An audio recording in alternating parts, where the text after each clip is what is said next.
Good morning everyone. তো আজকে হচ্ছে সরস্বতী পুজো। তো সকাল সকাল উঠে গেছি। সকাল সকাল উঠিনি, একটু লেট হয়ে গেছিলো, যার জন্য চুড়িদার পরেই যাচ্ছি, তাড়াহুড়ো করে রেডি হয়েছি, পরে শাড়িটা পরা যাবে। তো চলো ডে 3 ব্লগে সবাইকে স্বাগত। এই দেখো সরস্বতী ঠাকুরের মুখটা কত মিষ্টি। তো এখানে কিপ্টের মতন বেলপাতা দিয়েছিল, তারপর অনেক চাওয়ার পরে একটু ফুল দিয়েছে।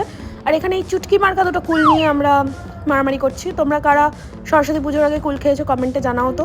আর দেখো কত ছোট্ট একটা পুচকি বাচ্চা, কি সুন্দর লাগছে। আর এইটা এই যে ঢোলক বাচ্চা আমার পেছন পেছন ঘুরছিল। তারপরে একটুখানি চা আর বিস্কুট খেতে চলে গেছিলাম, আর একটু ঘুরতে গেছিলাম। তোমরা আমাকে ছাড়া একা একা ঘুরতে গেছিলে? ইয়েস, আমরা একটু ঘুরতে গেছিলাম, খুব মজা করেছি। যাই হোক না কেন, তারপরে আমি এখানে একটু গেট রেডি নিয়ে শ্যুট করছিলাম, পরে কোনো শর্টসে দিয়ে দেবো।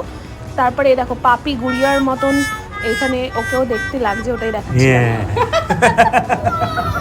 সন্ধ্যাবেলা আরেক দিদি জামাইবাবুর বাড়িতে গেছিলাম, দেখতেই পাচ্ছ এরা কি করছিল। তারপরে একটু চা দিয়েছিল, ইয়েস চাটা, সেটাই খাচ্ছিলাম। আর এখানে একটু ঠাকুর দেখতে বেরিয়েছিলাম। কালনাতে যে এত বড় করে সরস্বতী পুজো সেলিব্রেট হয়, সেটা এখানে না আসলে তো জানতেই পারতাম না। অনেক সুন্দর সুন্দর প্যান্ডেল করেছিল, তো আমরা বেশ কয়েকটাই দেখেছিলাম। তো চলো এখানেই আজকে দিনটা এন্ড করছি। আর দেখো হাতিটা কতটা কিউট, পুরো আমার মতন। যাই হোক না কেন, তো দেখা হচ্ছে নেক্সট শর্টে। চ্যানেলটাকে কিন্তু সাবস্ক্রাইব করে দাও।